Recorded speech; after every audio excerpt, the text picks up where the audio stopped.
Hey guys, Harris Rubenstein here for Chat Sports. The trade deadline is officially a topic, and we went through the Eastern Conference trade block last episode. So this episode, we're going to go through the Western Conference trade block and give you one guy on every team that we think could get moved at the deadline, or hell, before, because we got a couple weeks beforehand. Let's go through the current Western Conference standings as we are today. The Nuggets at the 1 seed. The Nuggets are a problem, people. They're at 20-9 right now. They've been great through 30 games. The Warriors at 2, obviously.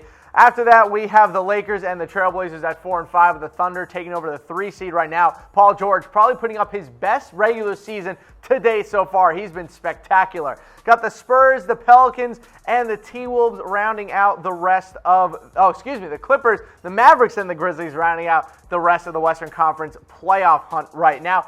After that, we have the Rockets, who are continuing to struggle. We have a very interesting player who I think is going to get moved because, man, he has been awful this year. The Spurs, the Pelicans, the T-Wolves, the Jazz, and the Suns bringing up the bottom 5 in the West. Gotta tell you, I have no idea how the Jazz are so bad. I was so wrong about them. I'm very, very sorry, everyone. Look, sometimes I'm right. Most of the time I'm right. Sometimes I'm wrong. I was wrong about the Utah Jazz. They have been so disappointing. Let's go to our first player. Let's talk about Malik Beasley on the Denver Nuggets. They need more defense. He has been bad this year. Another year, another time that Malik Beasley has massively disappointed for the Denver Nuggets, averaging only 8 points per game along with 2.4 rebounds. He is a small contract, so he can be moved around for another piece. He is a good young guy that I think a team could get some usage out of in the future, but for now, with where this Denver Nuggets team is, they got to move on from him and get another defensive wing on this team. I would have loved for them to get someone like a Kyle Korver, or hell, even get someone like a Trevor Ariza. But with Isaiah Thomas coming back for the Denver Nuggets, with Malik Beasley playing like crap, they got to get another defensive guard in here, and I think Beasley's on his way out. Let's go to the Golden State Warriors. Kevon Looney could be the guy on the way out for the Golden State Warriors. They could move him for a better big, especially with, frankly, how bad Draymond Green has been on the offensive side of the ball this year. Now, obviously, all of this has to do with what does Boogie Cousins look like when he comes back from injury. If he comes on, a little bit slow, don't be surprised if the Warriors try to use a couple of their young pieces to get a better backup big. I think getting a true backup center, we know that Damian Lee is out with an injury, we know that Draymond isn't playing all that well. I think they could move Looney to get another big for the playoff run. Let's go to our next team here. It's the Oklahoma City Thunder, and Patrick Patterson, bye-bye. He has been one of the bigger disappointments in the NBA over the past 3 years. They really brought him in to be that versatile stretch 4 that they needed along with Russell Westbrook. He's a great fit in theory with Russell Westbrook and with Paul George. However, in reality, he has done absolutely nothing on the Oklahoma City Thunder since he came over from the Raptors. They got to get another big in on this team. Steven Adams, we've known he's dealt with injuries in the past. We know he's probably going to deal with them more the rest of this season. They got to get a better backup big. Nerlens Noel is fine, but they need to replace Patrick Patterson with a better stretch 4. Maybe they try to make a move for a Nikola Mirotic. That could be an option for the Thunder as we come down the stretch here towards the trade deadline. Let's go to Los Angeles Lakers. Yes, the 4 seed in the West Los Angeles Lakers. Wow, it's almost like having LeBron is an instant ticket to the playoffs. What a surprise. Seems that Josh Hart is going to be the guy who ends up getting traded out of the core of young guys. Now, look, Kentavious Caldwell-Pope is also probably on that list as well. There's multiple different players who could get traded from this Lakers team, but I think Josh Hart is a player that other teams are going to covet come trade deadline time, and I think he might be a guy who, look, he's a talented player, but he's only averaging 9 points per game. I think that his trade value is much higher than his actual NBA play is right now. And if you have that kind of player, you have to take advantage. Danny Ainge taking advantage of those players for years. The Thunder have done the same. The Pacers did a great job of that with Paul George. If you have a player whose trade value is higher than his actual in-game play has been, you got to move on from him. I think the Lakers are going to do that with Josh Hart. But could it be for Anthony Davis? Let me know in the comments section below. Will the Lakers trade for Anthony Davis? We talked a lot about in our trade rumors video with the Lakers yesterday that, hell, The Lakers are in the running for Anthony Davis, and we know they're going to make a big-time run for him this upcoming offseason. So let me know in the comment section below if you think the Lakers will trade for Anthony Davis. And also, while you're at it, go to chatsports.com/bet. Go put some money down on Anthony Davis being on a different team in 2019. Use that promo code NBA120 for a 120% deposit bonus. What is that deposit bonus? It means you put down $100, use that promo code, you get $120 for free. That's it, for free. And now that it's the holidays, we're doing a special giveaway. When you sign up and deposit with that promo code NBA120, DM us a screenshot at Chat Sports on Twitter, and guess what? You'll get a free NBA jersey. Boom, just like that. You want Luka Doncic, LeBron James, maybe a little Kyrie Irving Celtics action, whatever jersey you want, you can get. Just make sure, chatsports.com/bet. Use that promo code NBA120, sign up and deposit, and DM us a screenshot, at Chat Sports on Twitter. All right, let's move on here. The talk of this season has been how the Clippers have not had any bad players that have been playing for them this year. I highly disagree, because as of right now, Avery Bradley has been one of the worst players in the NBA. Now, what number could possibly tell us this? Is it points per game? No, it's fine. 7.7 as a bench player is fine. How about the number of player efficiency rating? It's basically the war for basketball players. If you have a 15, you're a good to average NBA player. Avery Bradley's player efficiency rating this year is 4. 4. One of the worst numbers in the entire NBA. 4. Do you know how bad you have to be to get a 4? Jahlil Okafor plays like 3 minutes a game, and his player efficiency rating is a 12. How do you have a 4-player efficiency rating on this Clippers team? You got to move Avery Bradley now. Get another defensive stopper. I know that they've been doing a great job on the defensive side of the ball, but hell, if you trade Avery Bradley, just opens up more minutes for Shai Gilgeous-Alexander, and it allows you to move on from what has been, again, one of the worst players in the entire NBA on one of the worst deals as well. They got to move on from Avery Bradley. Maybe a third or fourth change of scenery will finally be the answer for the long-lost Celtics guard. Let's go to our next player. Of course he's on the trade block because the Grizzlies thought they already traded him. It's MarShon Brooks, the shooting guard who got all wrapped up in that horrifyingly embarrassing moment for both the Grizzlies and the Suns. The Suns thought they were getting Dillon Brooks. The Grizzlies thought they were trading away MarShon Brooks. At the end of the day, no Brooks were moved, and the Suns just did a deal anyway with the Washington Wizards. Now, I don't know how, as someone like MarShon Brooks, who, look, NBA journeyman, he's gone and played international, he's played in the G League, clawed his way back to the NBA. I don't know why they're trying to move him. He actually hasn't been that bad this year for a guy on his contract coming off the bench, averaging 7 points per game, comes in, hits a couple jumpers, plays a little bit of defense, and sits his butt on the bench. I don't think they're going to end up moving him. I think he was just kind of a throw-in to make some cap stuff work with that Ariza deal. But as of right now, MarShon Brooks is definitely on the trade block simply because if it was up to the Grizzlies, they would have traded him already. So that kind of counts as a trade block in my book. Let's go to the Sacramento Kings. Yes, Iman Shumpert is still the guy who I think they're going to trade. I said it at the start of the season, and I'm saying it again now. He has no place on this team. It's actually incredibly odd to see that they still haven't moved him despite the amount of success that the Kings have had this year. Yeah, the Kings have actually been pretty good this year. They're right outside the Western Conference in terms of a total playoff hunt. But with that big contract of $11 million this year, with the little production that he has coming off the bench, I think the Kings are going to move Shumpert. Maybe they get a high second-round pick. Maybe they get a protected first, depending on who they trade him to. I think they can get a nice little piece for Iman Shumpert, and I think they are going to move him. But the real question is, will the Sacramento Kings make the playoffs this year? I cannot believe that that sentence just came out of my mouth, but it did, because they might actually make the playoffs this year. De'Aaron Fox has been great. Bagley's been fantastic as well. Willie Cauley-Stein's having a career year. Go Kings, baby. Sacramento is back. Give me a Y for yes, give me an N for no if you think the Kings are going to make the playoffs this year. Sadly, despite my hype, I'm going to say no, But it's great to see that they're actually in competition at this far into the season. Last year, this time, they had 5 wins this time last year. 5. Right now, they're about 500 team. Good for you, Kings. Let's go to our next player here. Let's talk about the Portland Trailblazers and Maurice Harkless. Now, a $10.8 million a year salary this year could be a really good piece to dangle. He is an expiring contract, and with the amount of stats that he's putting up per game, I think the Blazers are going to move on for him. They have desperately needed another wing on the outside. They tried Evan Turner. That didn't work. They tried Malik Harkless. That really hasn't worked. They tried to move Myers Leonard a little bit more to the outside. That also hasn't worked. And this year, we're finally seeing the lack of depth and lack of good wing options really hurt the Portland Trailblazers. I think Harkless is going to be on his way out, and I think they are going to try and make a move. Here's just a random prediction for a trade. I know the Portland Trailblazers have Jusuf Nurkic. I get it. I know that Zach Collins has been great.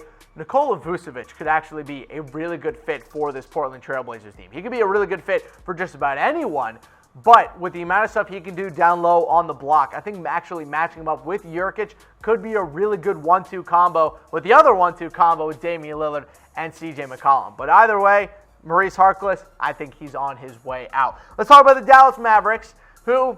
Look, again, victory lap, Luka Doncic, not going to get into it too much. I just told you so, and that's all you need to know. What else you need to know about this Mavs team is that Wesley Matthews is 100% going to get traded. They have to get rid of that $18.6 million contract. They have to. They have to move that money and get it off the books. There have been talks about maybe them moving him for a younger player, maybe just moving him for a second-round pick or maybe a protected first. But whatever it is, they have to get Wesley Matthews' money off the books. They still want to target another max contract this offseason when DeAndre Jordan comes off the books. They need to get rid of Wesley Matthews, and I would expect for them to get rid of him quite swiftly during the trade deadline. Let's talk about the San Antonio Spurs. The Spurs staying in the state of Texas with the Spurs. Patty Mills, an option for the Spurs to move on from this year. I think the Spurs may decide to blow it up. We know they aren't usually a blow-it-up kind of team, but Patty Mills could be a very good backup guard for a contender going into the playoffs. I don't think the Spurs are going to end up making it. They just, like I said in our top 10 starting lineups video, they don't shoot threes. In an era with, if you don't shoot threes, you're going to lose. And guess what? The Spurs are losing a ton of games. Patty Mills is one of the only players on that entire team that actually shoots threes, which makes him one of the only players that teams are actually going to be interested in trading for. I know the Spurs have Greg Popovich. I understand that this is kind of a make-or-break year for them and the unit they currently have.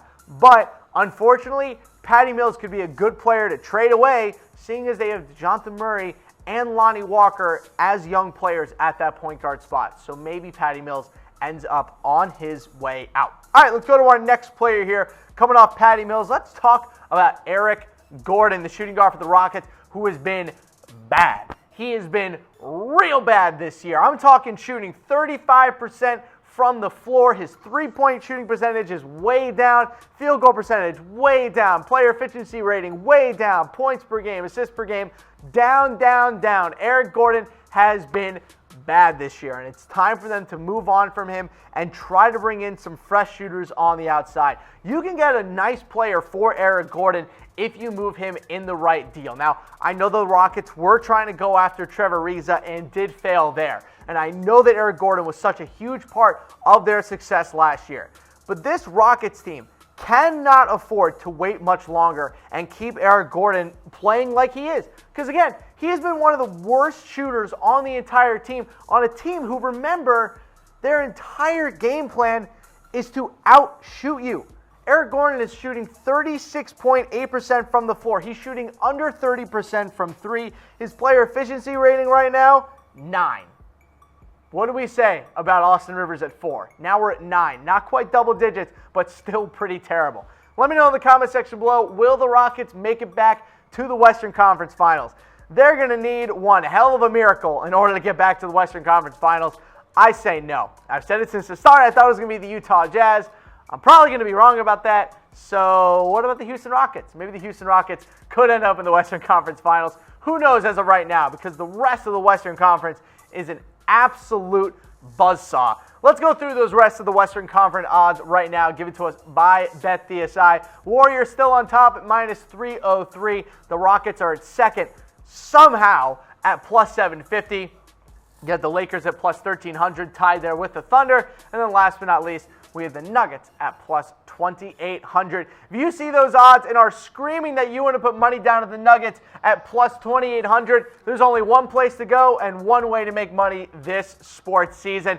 Go to chatsports.com/bet. Use that promo code NBA120 with BetDSI to get a 120% deposit bonus. And when you do, guess what, everyone? If you don't know that Santa's fake, I do, because I'm actually Santa. Just kidding. Go to chatsports.com/bet. Use that promo code NBA120. Once you've signed up and deposited, DM ChatSports on Twitter to get a free NBA jersey. Yes, a free jersey. Whoever you want. Be a great Christmas present for anyone like me who still has not done Christmas shopping for one of their significant others. So again, chatsports.com/bet. Use that promo code NBA120. All right, let's move on here to our next player. I talked about Nikola Mirotic before. I'm going to talk about him again. He is a guy who I think the Pelicans are going to move on from. Why?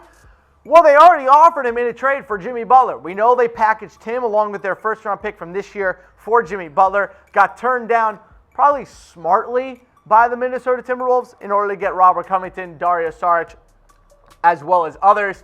Look, Mirotic is a really fine player, averaging 17 and 9 this year. He's a good three-point shooting big from the outside. He really turned it on last year in the second half for the Pelicans and has probably been their second or third best player so far this year. However, Mirotic is kind of a luxury player for them. They have Julius Randle, who's been spectacular for them this year, along with Anthony Davis. I think Nikola Mirotic is the odd man out. I think they're going to move on from him during the deadline. Nice player, going to be a great get for whoever gets him, but he might be a more costly piece at the deadline than others. What about Derrick Favors? That contract is awful. He's already been benched, and now a trade may be next. He's only averaging 11 and 7. The whole Utah Jazz starting five that was so good last year completely fell apart this year. The Gobert, Favors, Ingles, Donovan Mitchell, Ricky Rubio lineup just totally fell apart. And Derrick Favors, one of the bigger reasons towards that, he doesn't really play defense anymore. He isn't a scoring threat. He can't shoot free throws. And oh yeah, he also doesn't shoot threes. And what do we talk about with the San Antonio Spurs? If you're not shooting threes, you're not going to win. And Derrick Favors at this point, I don't know why they gave him a $17 million a year contract. Go back to this offseason. Go find our Derrick Favors video when he re-signed with the Jazz. What did I say? Why did they give him that much money? No one else was even going to come close to that much money for Derrick Favors. I'm not sure why the Utah Jazz did. They might have to package a pick in order to get rid of that Derrick Favors contract. But he might be on his way out during the deadline. Let's talk a little Minnesota Timberwolves. Also a little Dario Saric. He's been just okay so far with the Minnesota Timberwolves. He's still having the same issues that he had with the 76ers, where his defense is taking a big step back, his outside shooting is taking a step back as well. I think he could be packaged with another piece, maybe dangled to get another pick, maybe he gets dangled as well to get another young player. Regardless, Dario Saric, I just don't see him as a long-term option for the Minnesota Timberwolves. I know they're hoping to fit him next to Karl-Anthony Towns with Robert Covington. I was hoping that as well, but I think Tom Thibodeau is going to move on from this guy. He rarely keeps guys who can't shoot on the outside or can't play defense. He certainly doesn't like to keep guys who can't do either. Now, I know they have Taj Gibson, and they got to find that guy some sort of reprieve from the amount of minutes that he's playing. But as of right now, Dario Saric has not been the guy that they thought they were trading for, and I think they're going to move on from him pretty swiftly. Let's talk about the last team here, the Phoenix Suns, the worst team in the NBA. How about Jamal Crawford, who's been okay for the Phoenix Suns so far this year, averaging about 7 points per game on a veteran minimum, $1.5 million a year deal. Nothing too big of a deal when it comes to Jamal Crawford, but he's probably going to get moved. I could actually see the Lakers making a move for him, maybe the Warriors if they want to get a little bit more three-point shooting off the bench. Regardless, kind of like why Trevor Ariza went to the Suns, there's no real reason for Jamal Crawford to finish the year on the Suns. Like, just trade him to a title contender so the dude can actually win a title. His player efficiency rating this year has been solid. It's a 10, which for a guy of Jamal Crawford's age is about what you're looking for in his shooting. Now, his three-point shooting is taking a little bit of a step back this year. He's shooting under 30%. However, kind of like what we saw with Trevor Ariza, if you're playing for the Suns right now, you're probably not playing very hard and you're probably not trying very hard. So I think if Jamal Crawford's surrounded by a better team, those open looks are probably going to fall a little bit easier. Let's go back through our Western Conference trade block before we head out of here. Malik Beasley. Wow, I can't speak today. Kevon, Looney, Patrick Patterson, Josh Hart, and Avery Bradley. Then we have MarShon Brooks, not Dylan Brooks, Iman Shumpert, Maurice Harkless, Wesley Matthews, and Patty Mills. And last but certainly not least, Eric Gordon, Nikola Mirotic, Derrick Favors, Dario Saric, and Jamal Crawford. Remember, guys, chatsports.com/bet. Use that promo code NBA120 if you want to make some sweet, sweet cash on the NBA this year. Again, chatsports.com/bet using that promo code NBA120.